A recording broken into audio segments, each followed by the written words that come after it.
Moja ya njia ya uhakika kabisa ya kujenga utajiri na kufanikiwa kifedha ni kuwekeza kwenye hisa. Kwa bahati mbaya sana, watu wengi maskini na watu wa kipato cha kati hawajui kabisa kuhusiana na uwekezaji kwenye hisa. Hawaelewi watu wanaowekeza kwenye hisa wanapata faida gani ukilinganisha na wale ambao wanafanya tu biashara au wanaweka tu akiba kwenye akaunti za benki za kawaida. Katika siku ya leo bwana, nitaenda kukufundisha faida 10 za kuwekeza katika hisa zitakazobadili maisha yako ya kifedha kabisa. Nitakufundisha faida 10 za kuwekeza kwenye hisa zitakazokufanya hata wewe uanze kuwekeza leo hii haraka kabisa. Wengi katika kuwekeza kwenye hisa wanajua faida mbili tu, capital gain na dividend, yani kupanda kwa bei ya hisa, kupanda kwa thamani ya hisa na kupata gaio. Yani watu wengi wanazijua hizo faida mbili, lakini kuna faida 8 za ziada ambazo nitashare na wewe katika siku ya leo. Unachotakiwa kuelewa ni kwamba duniani kuna njia kubwa 4 za kutengeneza fedha. Kutokana na mwandishi nguli wa vitabu vya fedha duniani Robert Kiyosaki,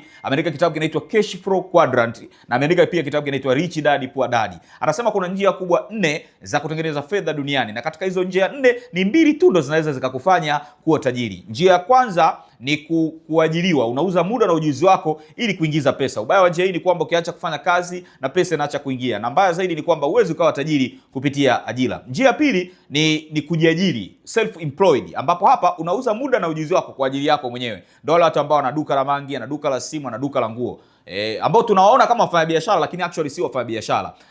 Na hii njia pia uwezi ukawa tajiri, kwa sababu ukiumwa biashara yako inaumwa, ukifiwa biashara yako inafiwa, ukipata dharura biashara yako nayo inapata dharura. Unatumia pesa ya biashara kwa matumizi yako binafsi. Na njia ya tatu ya kutengeneza utajiri ni kupitia kumiliki biashara. Hawa ndio watu ambao anaweza katoka kwenye biashara yake hata kwa miezi 6 kwa mwaka na bado pesa ikaendelea kuingia vile vile. Ni kwamba hawa watu wamejitenga na biashara yao, wametengeneza mifumo ambayo inaingizia pesa bila kuhitaji uwepo wao. Hawa ndio tunaita business owner. Na kwenye njia ya 3 ndio unaweza ukawa tajiri. Na njia ya 4 ya kutengeneza pesa ni kupitia kuwa mwekezaji. Unawekeza katika hisa, katika fungani na aina mbalimbali za uwekezaji. Sasa katika siku ya leo bwana, nitaenda kukufundisha faida 10 za kuwekeza kwenye hisa zitakazobadili maisha yako ya kifedha, zitakazokufanya hata na wewe uanze kuwekeza leo hii. Na faida ya 10 mpendwa, ndio faida muhimu zaidi. Unabidi kusikiliza faida ya kwanza, ya pili mpaka ya 3, na zaidi unabidi kusikiliza faida ya 10 kwa sababu inaweza kubadili maisha yako ya kifedha. Mimi tangu nijue utajiri unaopatikana katika hisa,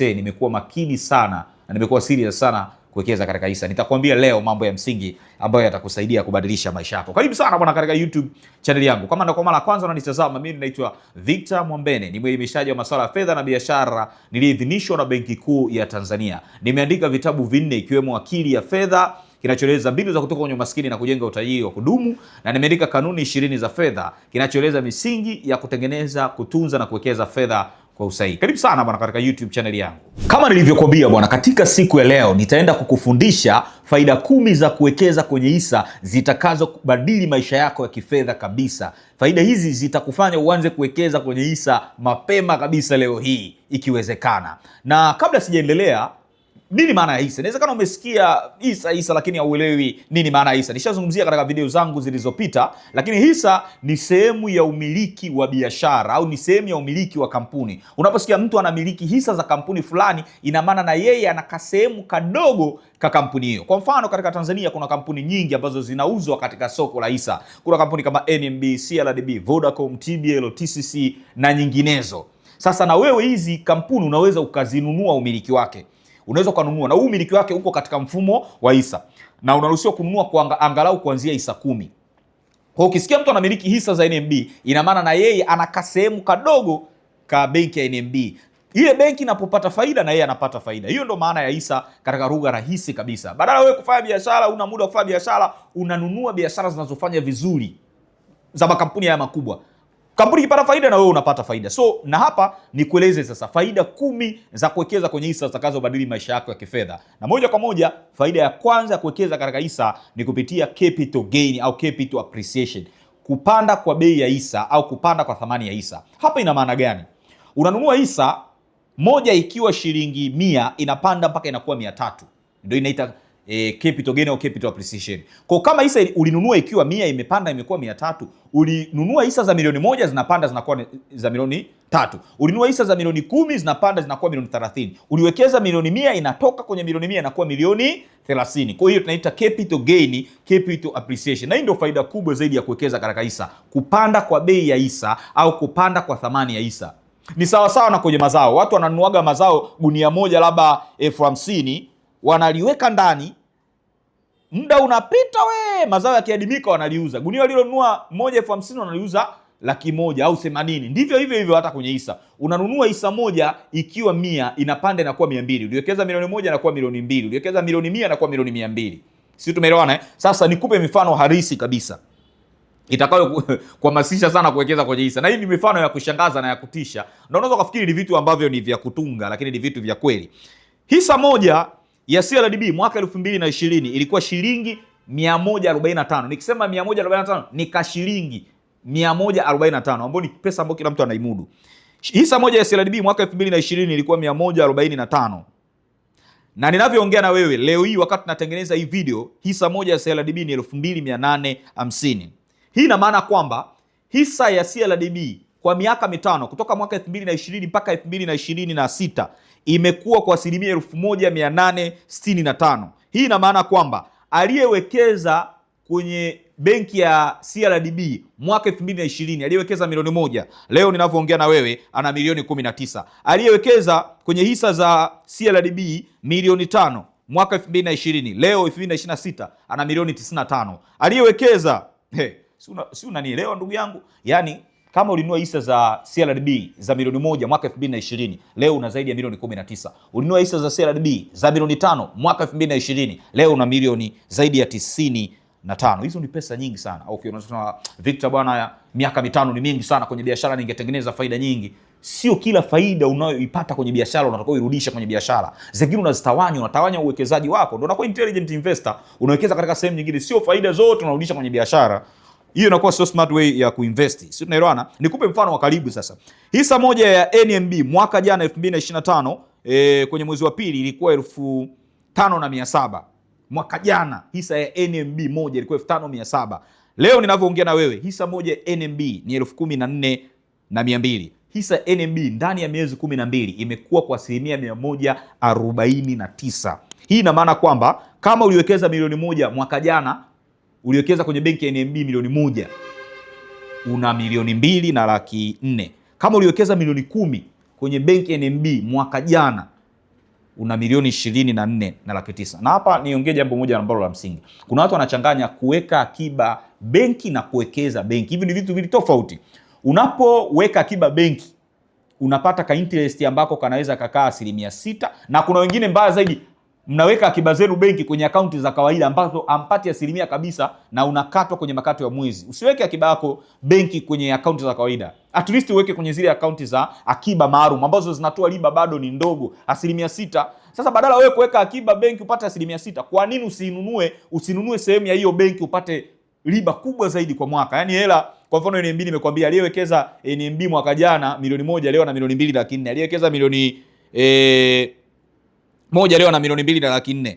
Aliyewekeza milioni 10 ana milioni 20,900,000. So hiyo ndio faida ya kwanza kubwa kabisa ya kuwekeza katika hisa, ni capital gain au capital appreciation, kupanda kwa bei ya hisa au kupanda kwa thamani ya hisa. Twende kwenye faida namba 2 ya kuwekeza katika soko la hisa.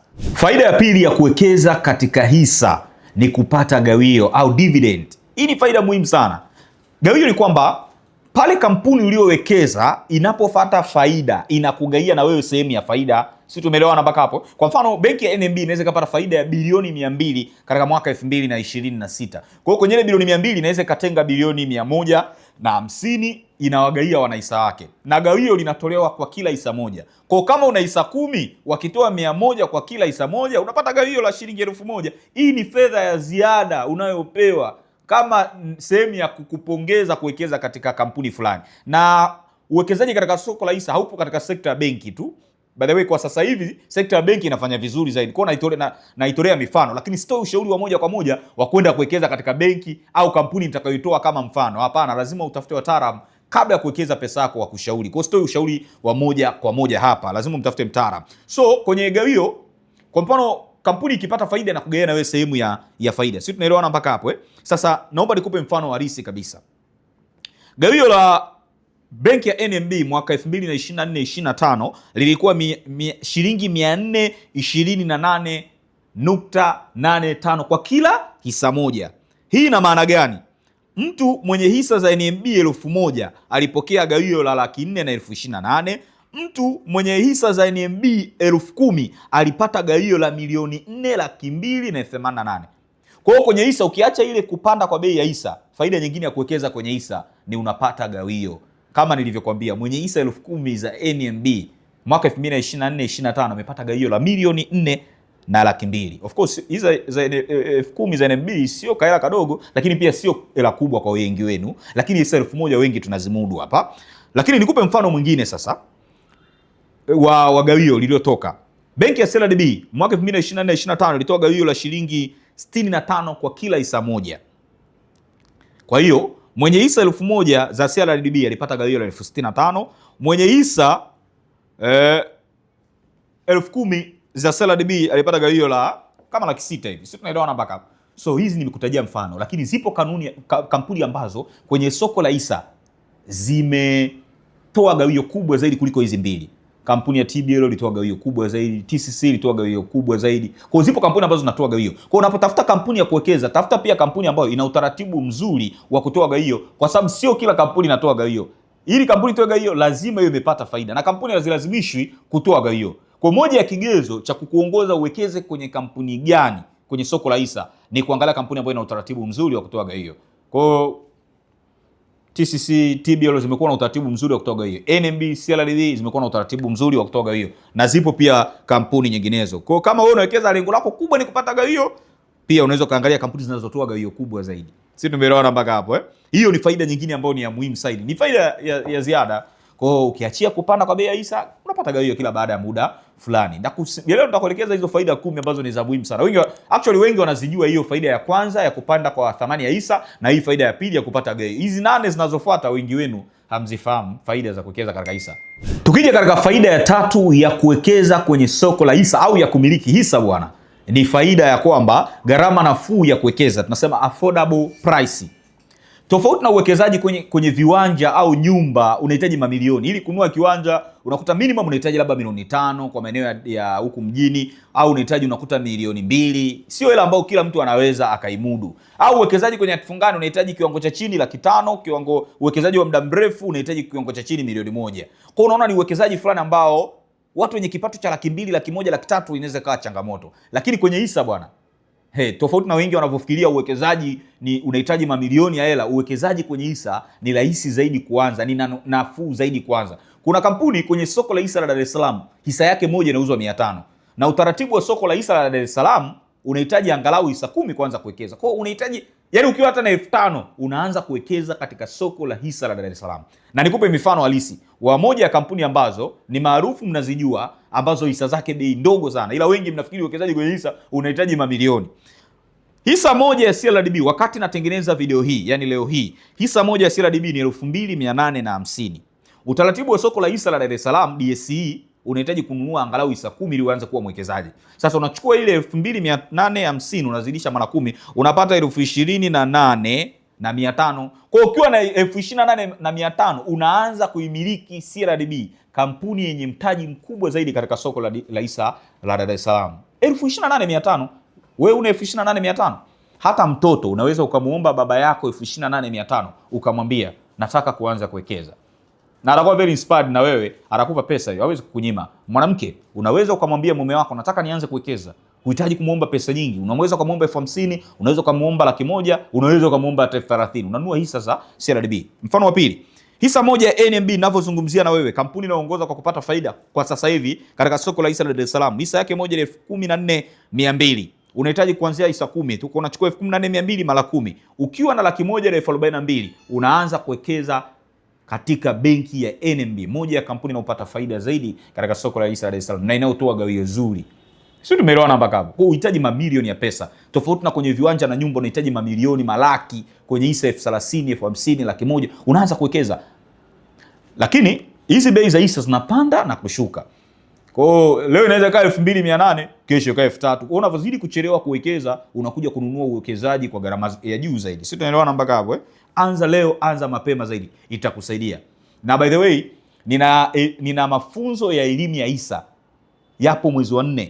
Kwa kama unasikiliza video hii, kuna mafunzo ya elimu ya hisa. Tafadhali hakikisha mafunzo ukosi. Piga namba za simu unazoziona katika skrini hii hapa, nikakufundishe jinsi ya kutengeneza utajiri katika soko la hisa. Hilo ni darasa ambalo litakuwa ni kwa siku 5 tu, na ni kwa hela ndogo sana ambao unaweza ukaanza kuwekeza. Na by the way, kama unatazama hii video muda mrefu umepita, labda ni miezi kadhaa, haya masomo yatakuwa recorded kwa wale ambao watananiu, mtakuja kuyaweza kuya access. Kwa hiyo uwekezaji kwenye hisa ni uwekezaji wa gharama nafuu sana. Kwa kama utahitaji kujifunza zaidi jinsi ya kutengeneza utajiri kwenye hisa kwa kuanza hatua kwa hatua, wasiliana nami katika mafunzo ambayo nimeandaa ya mwezi wa 4 tarehe 15. Faida ya 4 ya kuwekeza kwenye hisa au kumiliki hisa ni fursa ya kuweka akiba. Tunasema saving opportunity. Wewe huwa unaweka wapi akiba yako? Mara zote ninafundisha, popote unapoweka akiba yako, make sure inaongezeka thamani, na iongezeke kwa kiwango kikubwa, kwa sababu kuna mfumuko wa bei. Najua wengi mnaoniangalia hapa mnaweza mkao mnaweka akiba yenu kwenye Mpesa au Tigo Pesa ya kawaida. Hilo ni kosa. Unaweza kuwa unaweka akiba kwenye kibubu ndani yako, chini ya godoro, chini ya mto, au kwenye kibubu. Hilo ni kosa kubwa sana. Au inawezekana unaweka akiba yako kwenye akaunti za benki za kawaida. Hilo nalo ni kosa. Weka akiba yako kwa kununua hisa, kwa sababu unapata fursa ya kuweka akiba ambayo inaongezeka. Nikupe mfano rahisi sana. Kama ungekuwa umeweka akiba yako kwa kununua hisa za NMB mwaka jana, basi uelewe kwamba kutoka mwaka jana hisa za NMB zimekuwa kwa 149%. Sisi tunaelewana mpaka hapo eh? 149 ndani ya mwaka mmoja. Kwa kama uliweka akiba yako, ngoja tuangalie hapa, aliyeweka milioni moja yako. Najua milioni moja mwaka jana ulikuwa nayo, ila hiyo milioni moja yako unajua uliweka kwenye Tigo Pesa, uliweka kwenye Airtel Money ya kawaida, uliweka kwenye benki kawaida. Najua milioni moja ulikuwa nao, uliweka kwenye godoro, uliweka kwenye kibubu. Makosa uliyafanya. Sasa hiyo milioni moja yako mpendwa, kama ungelikuwa umeiwekeza kwenye NMB, milioni moja yako ingekuwa milioni 2.4. Kama ungekuwa umeweka milioni 10 NMB, akiba yako kaiweka milioni 10 NMB, leo ulikuwa na milioni 24.9 ndani ya mwaka mmoja tu. Kwa hisa inakupa fursa ya kuweka akiba, saving opportunity, akiba ambayo inaongezeka. Najua pia kuna watu mnaweka akiba kwenye mifuko ya uwekezaji wa pamoja. Ni nzuri. Lakini kama akiba unayoiweka kwenye mifuko ya uwekezaji wa pamoja hauhitaji hivi karibuni ndani ya miaka 4-5, badala ya kuweka kwenye mifuko ya uwekezaji wa pamoja inayokupa 12 mpaka 15 kwa mwaka, bora uwekeze kwenye hisa ya kampuni inayofanya vizuri. Hicho ni kampuni inayofanya vizuri. Unaweza kupata mpaka 100 mpaka 200. Kama tulivyoona NMB imekuwa kwa 149% kwa mwaka. Ila sasa hapa ni angalizo. Uwekezaji wa pamoja kama UTT mnaufahamu ni uwekezaji mzuri, hasa kama unaweka hela ambazo unazihitaji hivi karibuni, na hasa kama utaki riski. Lakini uwekezaji kwenye hisa ni riski. Kwa unapoweka akiba kwenye hisa, make sure hiyo akiba yako huihitaji ndani ya miaka 3, 4, 5. Yaani ni akiba ambayo unaweka kwa malengo ya muda mrefu, kwa sababu uwekezaji kwenye hisa ni kwa malengo ya muda mrefu. Ukiweka kwenye hisa hela zako ambazo ni hela za dharura au ni hela ambazo unazihitaji ndani ya miaka 2-3, utapoteza hela, kwa sababu hisa zina mtindo wa kushuka na kupanda. Lakini ukiweka kwa miaka labda 5, 7, 10 au 4 huko, hata ikishuka inazidi kupanda. Sisi tumeelewana mpaka hapo? Kwa hiyo badala ya kuweka hela sehemu za kawaida, unaweza kuweka hela kwenye kampuni zinazofanya vizuri. Na ukikosea, ukiweka akiba yako kununua hisa za kampuni ambazo hujafanya utafiti au hujawatafuta wataalamu, kama uliweka akiba milioni 1 inashuka na kuwa 500. Uliweka akiba milioni 100 inashuka na kuwa milioni 50. Ndio maana kabla hujawekeza, fanya utafiti wa kutosha. Watafute wataalamu waliothibitishwa na mamlaka ya husika kama Benki Kuu wa kushauri, au unapoenda kuwekeza kwa dalali wako muulize, hii ni kampuni sahihi ya mimi kuwekeza, sitapoteza pesa yangu? Madalali ni watu ambao wanatoa pia ushauri wa bure kwa wawekezaji wao. Sisi tumeelewana mpaka hapo eh? So ni saving opportunity. Nimekupa mchongo. Mifuko ya uwekezaji pamoja inatoa faida, interest ya 10%, 2, 15, 17, inaweza kaenda mpaka 20. Lakini kwenye hisa unaweza kupata 100% mpaka 100 kwa mwaka. Lakini wekeza kwenye mifuko ya uwekezaji wa pamoja kama ila hizo unazihitaji kwa malengo ya muda mfupi. Wekeza kwenye mifuko ya pamoja kama uogopi hasara. Wekeza kwenye hisa ikiwa unaogopa hasara, ndio wekeza kwenye mifuko ya pamoja kama UTT, Faida Fund, Nuka Fund na mifuko mingine. Wekeza kwenye hisa ikiwa huogopi hasara, wewe ni kijana, una muda mwingi na unawekeza kwa malengo ya muda mrefu. Faida ya tano ya kuwekeza katika soko la hisa au kumiliki hisa za kampuni fulani ni inaokoa muda na nguvu zako. Tunasema time and energy saving. Wewe umeajiriwa, huna muda wa kufanya biashara. Waajiriwa wengi mnafanya biashara zinafeli kwa sababu kwanza mliingia kwenye biashara ambazo hamjazifanyia utafiti wa kutosha, hamna maarifa ya kutosha. Lakini pili, mlikosa muda wa kusimamia biashara. Sasa badala wewe muajiriwa kuchukua pesa, kuchukua mkopo, kuchukua akiba yako kwenda kuanzisha biashara ambayo huna muda nao, chukua pesa yako, nenda ukanunue sehemu ya kampuni zinazofanya vizuri kwenye soko la hisa la DSE. Badala wewe kuanzisha biashara ambayo una wateja, una loyal customer, una ujuzi, una uzoefu nao, chukua pesa yako ile akiba yako, nenda ukawekeze kwenye kampuni ambazo zina wafanyakazi bora zaidi, zina loyal customer wengi, zina wateja, customer base kubwa. Tena pengine ni market leader, yani ndo zinaongoza kwa kupata wateja. Sisi tumeelewana, ndo tunasema time and energy saving. Inakuokolea muda na fedha zako. Badala wewe kuanzisha biashara, kufuatilia, una muda wa kuanzisha biashara, una muda wa kufuatilia biashara, nenda ukawekeze kwenye soko la hisa. Kwa sababu itakuokolea muda kwa ule wa kufuatilia, kuhangaika na wafanyakazi, kuhangaika sio na nini, kutafuta wateja. Sisi tumeelewana. Lakini pia wewe, hii si tu kwa walioajiriwa. Wewe ni mfanyabiashara. Sio kila faida unayoipata kwenye biashara unairudisha kwenye biashara. Mwekezaji makini ni mwekezaji ambaye anatawanya uwekezaji wake. Nasema usiweke mayai yote kwenye kapu moja. Kwa wewe ni mfanyabiashara, kila mwezi unapata faida ya 100,000. Kwenye ile faida ya 100,000 unaweza ukaamua 60,000 au 70,000 unairudisha kwenye biashara, 20,000 au 30,000 unaiweka kwenye hisa. Yaani unachukua asilimia labda 20-30 ya kila faida yako kwenye kila biashara yako unaiweka kwenye hisa.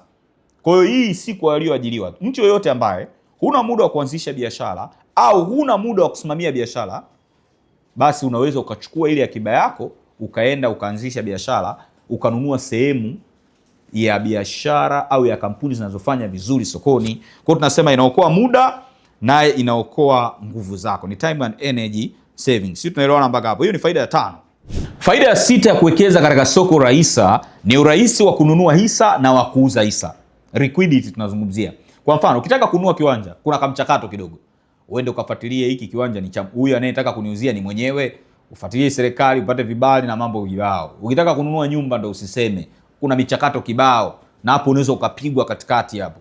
Unaweza kauziwa kiwanja ambacho kina mtu mwingine kina migogoro. Kwa kuna kamchakato kidogo ukitaka kununua viwanja au nyumba. Ukitaka kuwekeza pia kwenye hatifungani kuna kamchakato kidogo. Lakini kwenye hisa ni rahisi tu. Unamwambia tu dalali, nataka kununua hisa za kampuni fulani.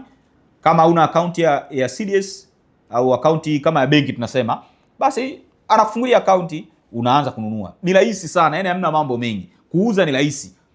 Kama umewekeza kwenye kampuni inayofanya vizuri, kuuza hisa zake ni rahisi. Kwa hiyo tunazungumzia swala la liquidity.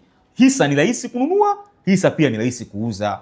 Yaani ukitaka kuuza hisa kwa mfano za kampuni zinazofanya vizuri sokoni, ni rahisi sana yani kuuza hisa zako na kupata ile lako. Tuchukulie kwenye mfano wa kiwanja. Kiwanja liquidity yake ni ndogo sana. Ukitaka kuuza kiwanja ni mchakato kutafuta watu. Umewekeza milioni 100 kwenye kiwanja. Ukitaka kuuza kiwanja chako hicho cha milioni 100, inaweza kuchukua miezi 2, 3 mpaka 4. Unatafuta tu mtu wa kumuuzia. Na mwisho unaweza kujikuta unauza kwa hasara tu ili kusudi upate hela yako haraka, labda umekuwa na shida. Lakini ukinunua hisa za NMB mfano au CLDB za milioni 50, 100, mgao kuuza, wapo watu wanaotaka kununua. Kwa sababu gani? Ni kampuni zinazofanya vizuri kwa sasa hivi. Kwa hiyo, lakini nimesema hapa, sitoi ushauri wa moja kwa moja. Hizi kampuni nazitoea kama mfano. Sijakwambia moja kwa moja chukua lako nenda ukawekeze.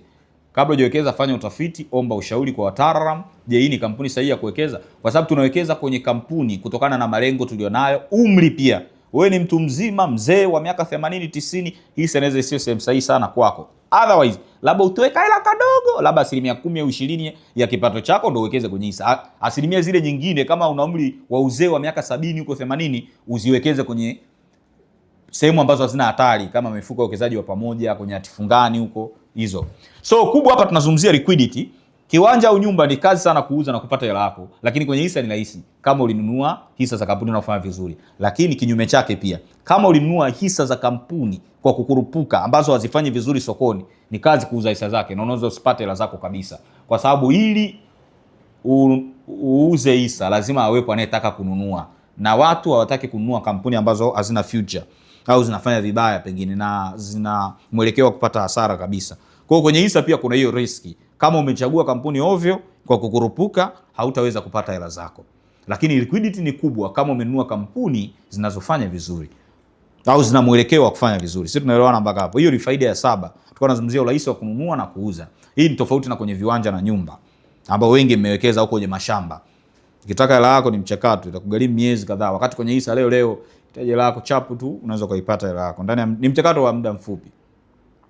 Faida ya 7 ya kuwekeza katika soko la hisa au kumiliki hisa zilizoorodheshwa kwenye soko la hisa la Dar es Salaam ni unaweza kuombea mkopo hisa zako. Unaweza kutumia kama collateral.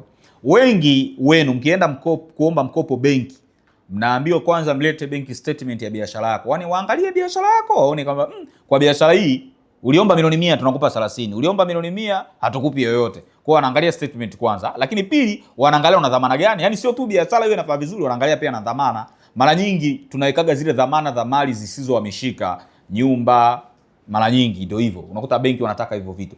Lakini habari njema ni kwamba unaweza ukaweka hisa zako kama leani na ukaombea mkopo hisa zako. Lakini sio kila hisa za kampuni fulani benki wanazikubali kama dhamana katika mkopo. Kuna kampuni kuna hisa zake ukiwa nazo za kampuni fulani, ukiwaambia nataka mkopo hawazikubali kama dhamana, kwa sababu wanajua hii kampuni either haifanyi vizuri au haina future, haina matarajio ya kufanya vizuri katika siku za mbeleni. Kwa ili benki au taasisi za fedha zikubali hisa zako kama dhamana na kukupa mkopo, lazima hiyo kampuni iwe inafanya vizuri sokoni au ina mwelekeo wa kufanya vizuri katika siku zijazo. Kwa wale mabenki, wataalamu wa benki wanaangalia hii kampuni hii ina future, ngoja tumpe mkopo. Ana hisa za milioni 100 labda za kampuni fulani, tunampa mkopo wa milioni 70 kwa sababu tunajua hii kampuni itafanya tu vizuri. Sisi tunaelewana mpaka hapo Kwa unaweza kutumia, badala wewe kuweka nyumba, kiwanja, unapata faida mara mbili. Kule umenunua hisa na hizo hisa pia zinapanda thamani, unapata gawio, na hapo pia sio tu unapata gawio na zinapanda thamani, na pia unapata mkopo hapo. Unafanya mambo yako mengine hivyo tu. Kwa hiyo ni rahisi kama hivyo kuombea mkopo. Moja kwa moja tuende kwenye faida ya 8. Faida ya 8 ya kuwekeza katika hisa au kumiliki hisa zilizoorodheshwa kwenye soko la hisa la Dar es Salaam ni kwamba hisa ni mali isiyoonekana, invisible asset. Hisa ni mali isiyoonekana. Mali zinazoonekana ni kama nini? Nyumba, magari, viwanja, ofisi, biashara, kampuni. Watu wanaona kabisa mali zako. Sasa hii inaweza isiwe nzuri mara zote, kwa sababu unaweza kuvutia vita na maadui wasio na msingi. Sisi tunaelewana mpaka hapo vitu ambavyo jirani zako na ndugu zako, maadui zako na kila mtu anaweza kuviona, kuvihesabu na kujua unachokimiliki, hiyo ni riski. Pesa napenda usiri. Sisi tunaelewana, pesa napenda usiri. Ikiwa wewe mali zako zote watu wanaweza kuziona, kuzihesabu, unajua huyu jamaa ana utajiri wa kiasi fulani, hiyo ni very risky kwa sababu mbalimbali. Kwa sababu unaweza kuvutia maadui. Umeona Kwa pesa napenda usiri mpendwa. Lakini kwenye hisa ni tofauti, ni mali isiyoonekana. Unaweza ukamiliki hisa za kampuni fulani za bilioni 10 na mtaani ukaonekana kama mtu wa kawaida. Lakini ukiwa na biashara yenye thamani ya bilioni 10 watu wataona biashara yako ina magari mengi, biashara yako ina wafanyakazi wengi, mna ofisi nzuri ya kisasa. Kwa hii inaweza kuvutia vita kibao pesa inapenda usiri. Kwa hisa ni mali isiyoonekana, invisible asset. Mtu anaweza kana miliki hisa labda mfano za NMB za bilioni 100, bilioni 30, lakini akawa na kabiashara kingine kadogo. Nyie mnajua ana hela ndogo, kumbe mwenzao ana hela nyingi, ila ziko kwenye mali ambazo hazionekani.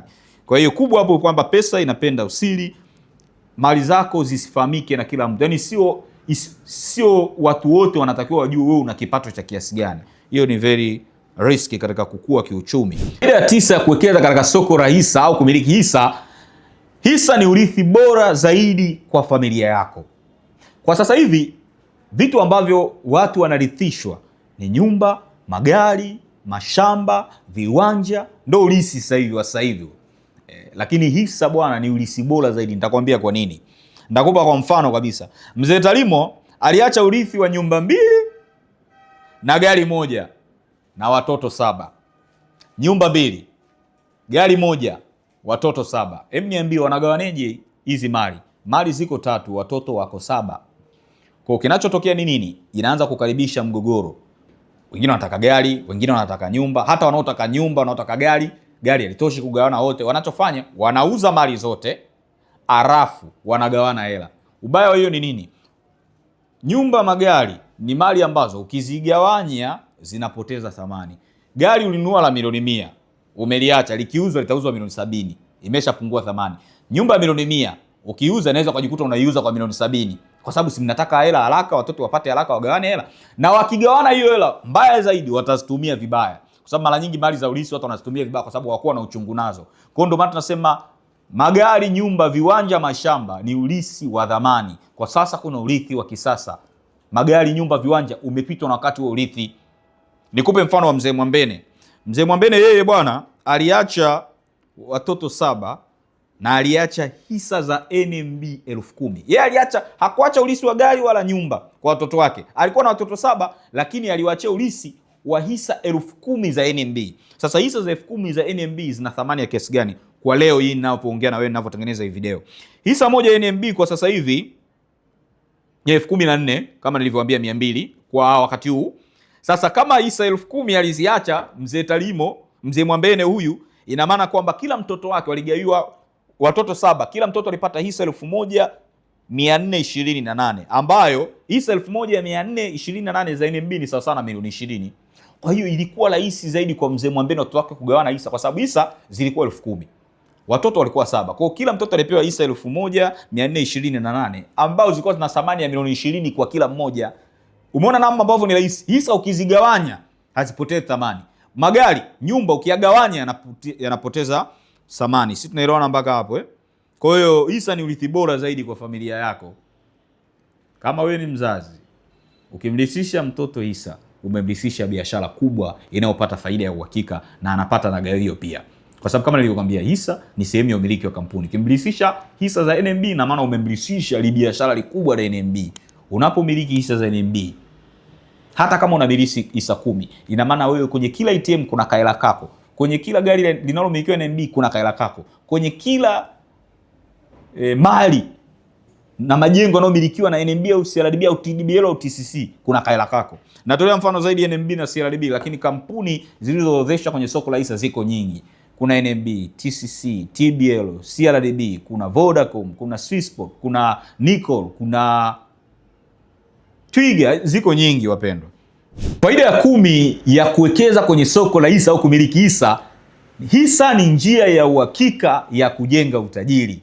Ndio maana nilikwambia hii faida ya 10 ndio muhimu zaidi, usikilize mpaka mwisho. Iko hivi, kuna njia kubwa 4 za kutengeneza fedha duniani: kuajiriwa, kujiajiri, kumiliki biashara pamoja na kuwa mwekezaji. Hii kujiajiri wengi wanachanganya na kumiliki biashara. Unaweza kuwa una duka la mangi, una duka la simu, duka la nguo, wewe tunasema umejiajiri. Ili tuseme unamiliki biashara, ni lazima una uwezo wa kutoka kwenye biashara kwa muda mrefu na ila ikaendelea kuingia vile vile kama upo. Yaani utofauti wa aliyejiajiri na anayemiliki biashara uko kwenye mifumo. Huyu aliyejiajiri, biashara inamtegemea yeye. Anayemiliki biashara, biashara inategemea mfumo. Aliyejiajiri akiumwa, biashara inaumwa, akifiwa, biashara inafiwa, akipata dharura, aliyejiajiri biashara yake inapata dharura. Aliyejiajiri na aliyeajiriwa, utofauti tu ni kwamba huyu anafanya kazi ya mtu, huyu mwingine anafanya kazi ya kwake. Lakini anayemiliki biashara ni pesa inamfanyia kazi yeye. Sasa mwekezaji. Sasa huu uwekezaji ndio hii ambao tunazungumzia hapa. Hisa ni njia ya uhakika kutengeneza utajiri. Ukisoma kitabu cha Cash Flow Quadrant kilichoandikwa na Robert Kiyosaki au Rich Dad Poor Dad, mmoja ya vitabu bora zaidi vya fedha duniani. Habari njema ni kwamba hivi vitabu Rich Dad tunacho dukani, unaweza kuwasiliana nasi kupata hiki kitabu kilichobadili maisha ya watu wengi kuliko kitabu chochote cha fedha duniani, cha Rich Dad Poor Dad, baba tajiri baba maskini. Tunacho cha Kiingereza na tunacho cha Kiswahili. Piga namba za dukani unazoziona kupata vitabu hivi, vitakusaidia. Sasa nina rafiki yangu mmoja, ni dada yangu mmoja ambaye alinionyesha uwekezaji aliyoufanya miaka kadhaa nyuma. Aliwekeza milioni 10, akanitumia screenshot, picha ya kunionyesha uwekezaji wake umetoka milioni 10 mpaka umefika milioni 100. Hii inawezekana kabisa. Hata na wewe unanitazama wakati huu, milioni 1 inawezekana mwaka 2020 ulikuwa nayo. Uliifanyia nini? Labda uliwekeza kwenye biashara, ulipata hasara, ulitumia vibaya, ulikuwa na utaliwa na consumption mentality, ulishindwa kuwa na delayed gratification, ulipata hela, ukanunua simu, ukanunua nguo za gharama, ukatumia kwenye vitu vya kukupa raha muda mfupi.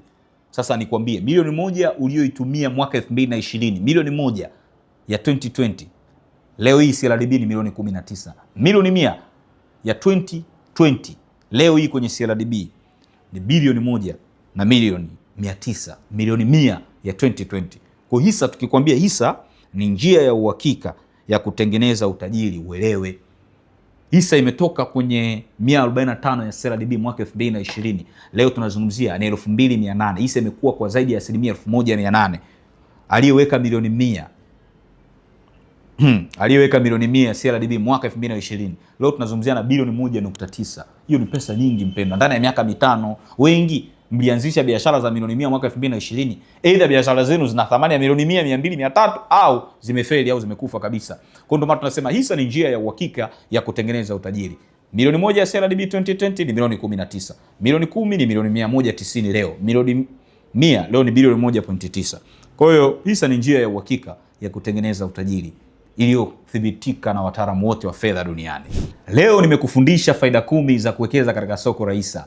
Ni matumaini yangu kuwa utachukua hatua ya haraka, kwa sababu uhitaji pesa nyingi kuanza kuwekeza katika soko la hisa. Ukiwa hata na $50,000 unaanza kuwekeza katika soko la hisa la Dar es Salaam. Na bwana, nina habari njema kwa ajili yako. Kama unahitaji kujifunza mambo mengi kuhusiana na uwekezaji huu, nimeandaa darasa maalum la siku 5 litakalo kufundisha hatua kwa hatua la jinsi ya kuanza kuwekeza katika hisa na kutengeneza utajiri hata kama una kipato kidogo. Tafadhali, ni darasa sio la kukosa kabisa. Liko mwezi wa 4 tarehe ya 15, lakini wao watakaolipia mapema watapata discount kubwa ya kiingilio cha darasa hili, na ni shilingi 25,000 kama utalipia kabla ya tarehe 10. Ukilipia kuanzia tarehe 10 mpaka 15 ya darasa utalipa 35,000. Ni darasa ambalo sio la kukosa na ni la watu 50 tu. Ni kwa njia ya mtandao. Popote ulipo ndani ya Tanzania na nje ya Tanzania utapata darasa hili kwa njia ya mtandao wa simu, sio physical class. Kwa karibu sana. Ndani ya darasa hili la Hisa Masterclass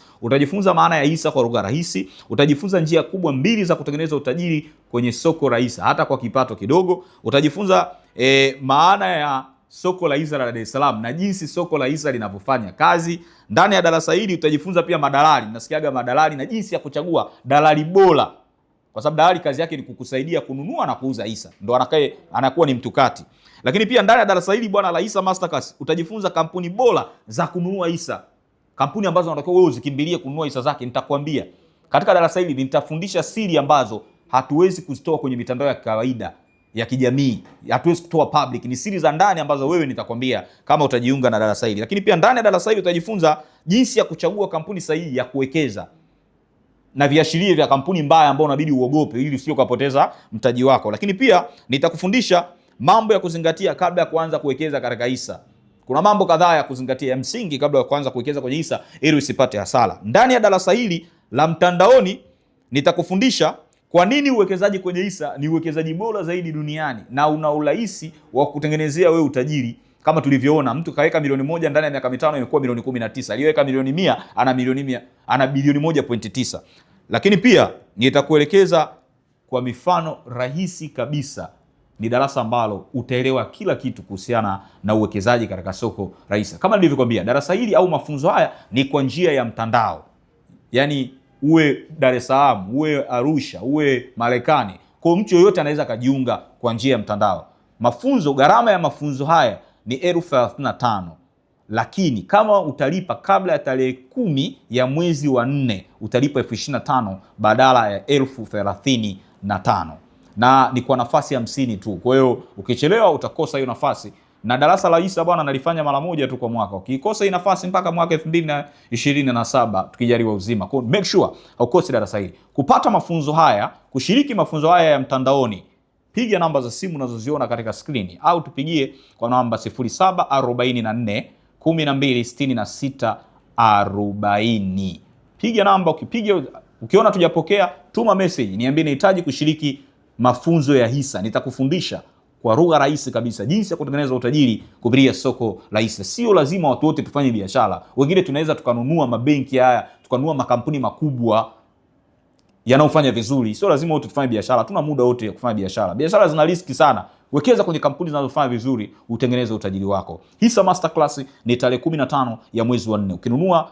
Ukipata nafasi ya kujiunga kabla ya tarehe 10 utalipia 25 badala ya 35. Karibu sana bwana, nitafurahi ukijiunga katika mafunzo haya. Nimeandika vitabu 4, kanuni 20 za fedha, kinaeleza jinsi ya misingi ya kutengeneza, kutunza na kuwekeza fedha kwa usahihi. Nimeandika pia kitabu cha akili ya fedha, ni kitabu changu kipya, kinaeleza mbinu za kutoka kwenye maskini na kutengeneza utajiri wa kudumu. Tupigie kupata vitabu hivyo. Nimeandika pia kitabu cha jinsi ya kuanzisha na kukuza biashara. Nimeandika kitabu pia cha nguvu ya kujua. Vitabu vyangu ni 20, kasoro cha akili ya fedha ni 25,000.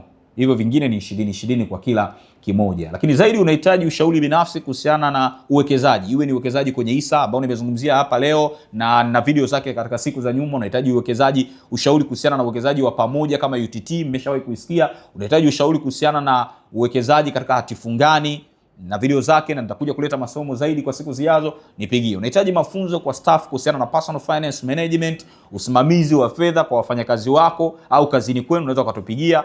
Lakini zaidi pia unaweza kuwasiliana nami kwa ajili ya mafunzo ya masuala mazima ya uwekezaji na biashara. Asante sana na Mungu akubariki. Hadi wakati mwingine.